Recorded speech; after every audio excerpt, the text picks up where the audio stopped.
Assalamualaikum warahmatullahi wabarakatuh. Halo semuanya, semoga senantiasa dalam kondisi sehat dan bersemangat. Di video kali ini, kami akan memaparkan hasil analisa kami mengenai keunggulan dan kelemahan dari beberapa teori komunikasi yang telah kami pelajari dari pertemuan 9 sampai dengan pertemuan ke-14.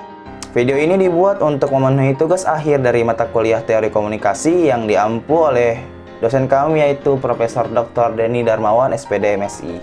Sebelum ke materi, izinkan kami untuk memperkenalkan diri. Perkenalkan kami dari kelompok 5, Teknologi Pendidikan 1A 2020. Kelompok kami beranggotakan 4 orang yang terdiri dari Saya Mega Fitria, Muhammad Rizal Al-Hafiz, Puan Maharani, Dan saya Yudis Gifari. Baik, selanjutnya langsung aja kita masuk ke materi. Materi pertama akan saya bawakan tentang teknologi digital. Dari masa ke masa, kemajuan teknologi terus berkembang, beriringan dengan banyaknya revolusi industri yang terjadi.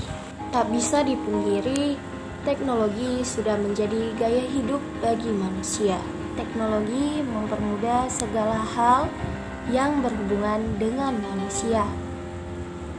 Terlebih, era digital yang semakin mutakhir di zaman sekarang ini sangat bermanfaat bagi manusia sehingga manusia semakin mencari-cari teknologi yang terbaru seperti apa. Berikut adalah dampak positif yang dibawa oleh teknologi digital. Tumbuhnya inovasi di berbagai bidang. Informasi tersebar dalam waktu singkat dan menyeluruh ke seluruh dunia. Munculnya platform-platform digital yang dapat memudahkan seluruh kegiatan manusia. Berikut adalah dampak negatif dari teknologi digital. Yang pertama adalah ancaman pelanggaran UU ITE. Yang kedua, ancaman pelanggaran hak kekayaan intelektualitas. Yang ketiga, penyalahgunaan yang mengakibatkan terancamnya moralitas manusia. Yang terakhir, ada ancaman penyalahgunaan tindak laku yang menjurus tindak pidana.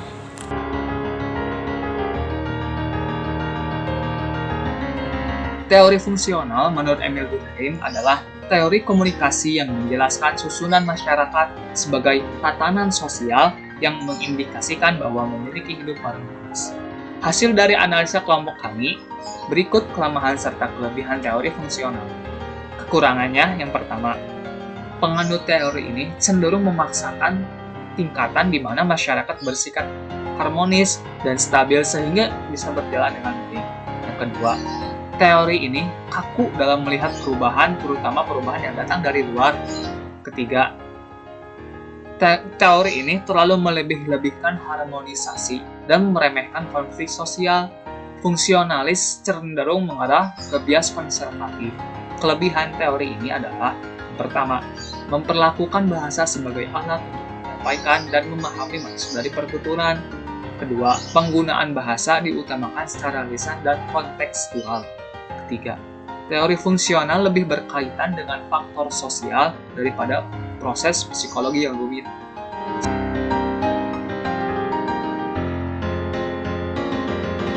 Teori budaya atau kajian budaya merupakan salah satu tradisi penelitian yang meneliti konteks budaya sebagai hal yang penting untuk memahami media secara lebih akurat, yang memfokuskan perhatiannya pada penggunaan media untuk menciptakan beragam bentuk budaya yang membentuk kehidupan sehari-hari. Yang menjadi objek teori budaya dalam komunikasi adalah budaya.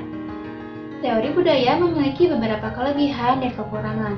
Kelebihan dari teori budaya yaitu menghargai kemampuan anggota halayak dalam mengonsumsi isi atau konten media. 2. Mempertanyakan peran media. 3. Menitikberatkan pada bagaimana individu membangun atau mengembangkan pemahaman mereka tentang dunia di sekitar. Sedangkan yang menjadi kekurangan dari teori budaya yaitu ketika subjektivitas diuji secara ilmiah kerap kali menggunakan metode penelitian yang kontroversial. 2. Kurangnya validasi ilmiah, dalam artian lebih mengutamakan pengamatan subjektif. 3. Terlalu menitik beratkan pada perbandingan antara efek individu dan juga efek masyarakat.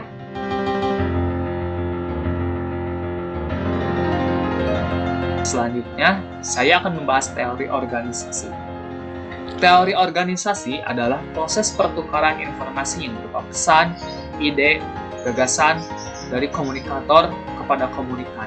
Dalam hal ini, anggota organisasi yang terjadi di dalam dan di antara lingkungan yang besar dan luas dengan menggunakan media seperti memo internal, email, dan konferensi jarak jauh, agar menghasilkan umpan balik dari anggota organisasi tersebut dengan melewati batasan-batasan gangguan komunikasi atau noise dengan tujuan untuk mencapai proses komunikasi yang efektif dan efisien. Berikut hasil analisis kelompok kami mengenai teori organisasi. Kelebihan teori ini adalah yang pertama, membangun hubungan yang kuat. Komunikasi yang efektif dapat membangun hubungan yang kuat. Hubungan yang kuat dapat membangun komunikasi yang solid antara produk, layanan, budaya, perusahaan, dan nilai-nilai. Kedua, melahirkan gagasan komunikasi. Saluran komunikasi yang terbuka dapat menghasilkan ide dan inovasi di sejumlah bidang. Karyawan yang mengetahui apa yang penting dan dapat fokus melakukan perbaikan dan melihat peluang inovasi yang dapat membantu berkembangnya perusahaan tersebut. Ketiga, mewujudkan kerjasama tim yang kuat. Komunikasi yang baik menghasilkan kerjasama tim yang kuat. Meningkatkan kemampuan semua karyawan di semua tingkat organisasi untuk bekerja sama dengan baik. Selanjutnya, kekurangan dari teori ini adalah yang pertama, hambatan teknis. Hambatan teknis adalah jenis hambatan yang terjadi karena media yang digunakan dalam berkomunikasi. Gangguan yang terjadi pada media komunikasi misalnya radio, jaringan telepon, serta alat komunikasi lainnya pasti akan mengganggu proses komunikasi dan mengurangi tingkat efektivitas komunikasi tersebut. Kedua, hambatan semantik. Hambatan jenis ini adalah hambatan yang terjadi akibat proses penyampaian, pengertian, atau ide yang tidak efektif. Semantik sendiri artinya studi yang mempelajari tentang pengertian yang diungkapkan atau diajarkan dalam bentuk bahasa. Kata-kata yang dipilih dalam komunikasi akan membantu proses pertukaran timbal balik arti dan pengertian dari seorang komunikator kepada komunikan. Ketiga, hambatan manusiawi.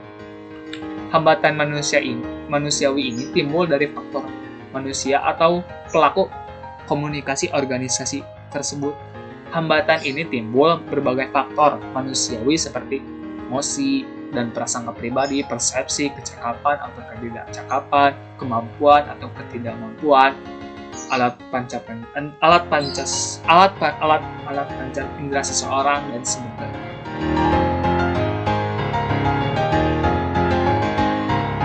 Berikutnya adalah teori kognisi atau teori kognitivisme.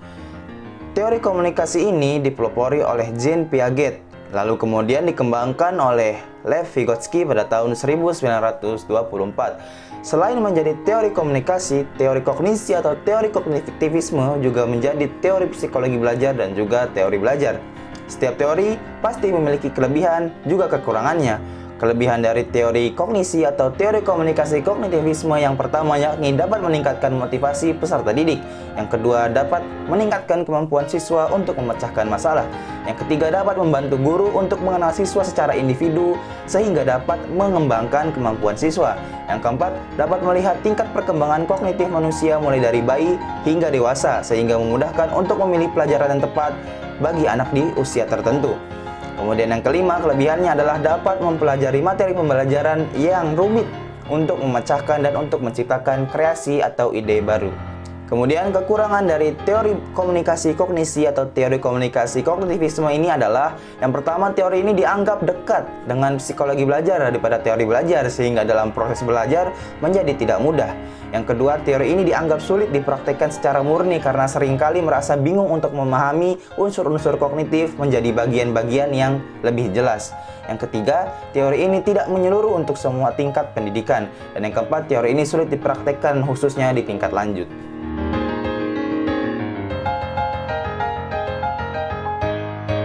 Selanjutnya, saya akan menjelaskan mengenai teori identification atau teori penggunaan dan pemenuhan kebutuhan. Teori use and gratification adalah halayak pada dasarnya menggunakan media massa berdasarkan motif-motif tertentu di mana titik berat penelitian dilakukan pada halayak sebagai penentu pemilihan pesan dan media sebagai cara untuk memenuhi kebutuhannya. Sebagai sebuah teori yang berkaitan dengan halayak yang aktif, uses and gratification memiliki kelebihan dalam hal melihat respon dari halayak. 1. Memfokuskan perhatian pada individu dalam melihat proses komunikasi massa. 2. Menyediakan wawasan yang berguna dalam proses adopsi terhadap media baru. 3. Membedakan antara pengguna yang aktif dengan yang pasif. 4. Menyediakan analisis yang mencerahkan bagaimana pengguna berinteraksi dengan isi media. 5. Mempelajari media sebagai bagian dari kehidupan sehari-hari. 6. Respect pada kemampuan intelektual dari pengguna media. Terdapat pula kelemahan dalam teori uses and gratification. Pertama, tidak dapat dengan mudah memberi petunjuk ada tidaknya efek. 2. Banyak konsep-konsep kuncinya dikritik karena tidak dapat diukur. 3. Bergantung pada analisis fungsional yang dapat menciptakan bias terhadap status quo atau keadaan sekarang tetap seperti keadaan sebelumnya.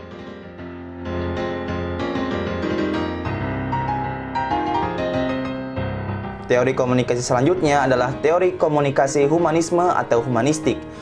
Komunikasi humanisme pernah diimplementasikan dalam dunia pendidikan melalui humanistik kurikulum.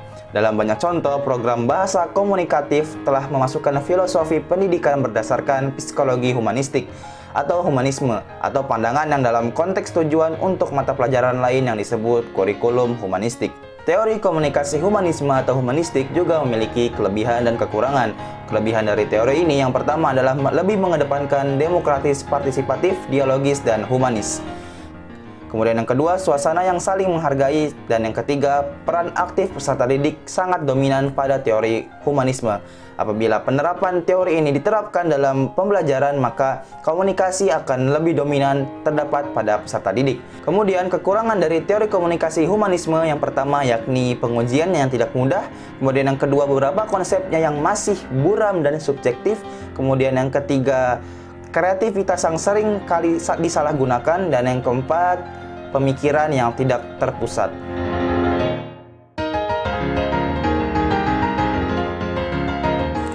Selanjutnya, saya akan membahas tentang teori psikologi komunikasi.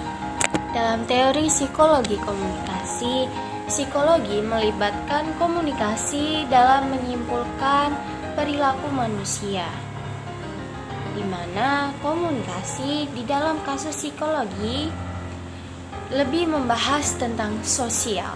Adapun lingkup psikologi komunikasi, yang pertama ada memahami diri sendiri dan orang lain. Yang kedua ada mengartikan hubungan yang bermakna. Yang ketiga ada mengubah sikap dan perilaku. Keunggulan dari teori psikologi komunikasi yang pertama ada menjadi komunikator yang memiliki kredibilitas yang tinggi. Yang kedua ada dapat menyampaikan pesan yang akurat.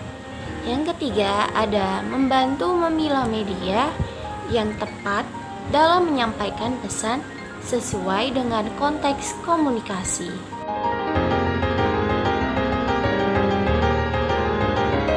Selanjutnya saya akan menjelaskan mengenai teori komunikasi antar budaya.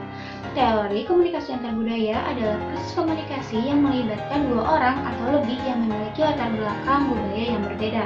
Dalam suatu komunikasi antar budaya memiliki faktor penghubung dan penghambat. Berikut faktor penghubung yang menjadi kelebihan dalam teori komunikasi antar budaya. Pertama, akulturasi budaya, di mana proses yang dilakukan untuk memadukan satu budaya dengan budaya lainnya, sehingga akan muncul satu budaya baru tanpa menghilangkan budaya aslinya. 2. Enkulturasi budaya, yaitu memasukkan ciri khas dari suatu budaya ke dalam budaya orang lain.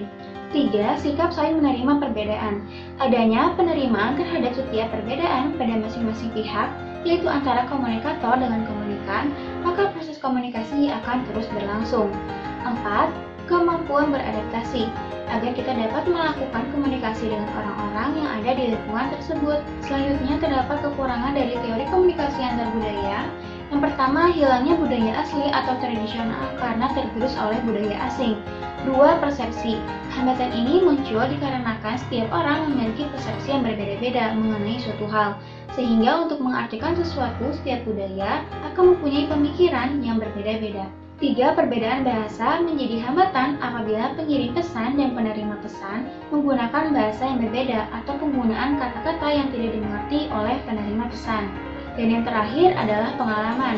Terjadi karena setiap individu tidak memiliki pengalaman hidup yang sama, sehingga setiap individu mempunyai persepsi dan juga konsep yang berbeda-beda dalam melihat suatu hal. Demikian pemaparan dari hasil analisis kami. Kurang lebihnya mohon maaf. Wassalamualaikum warahmatullahi wabarakatuh.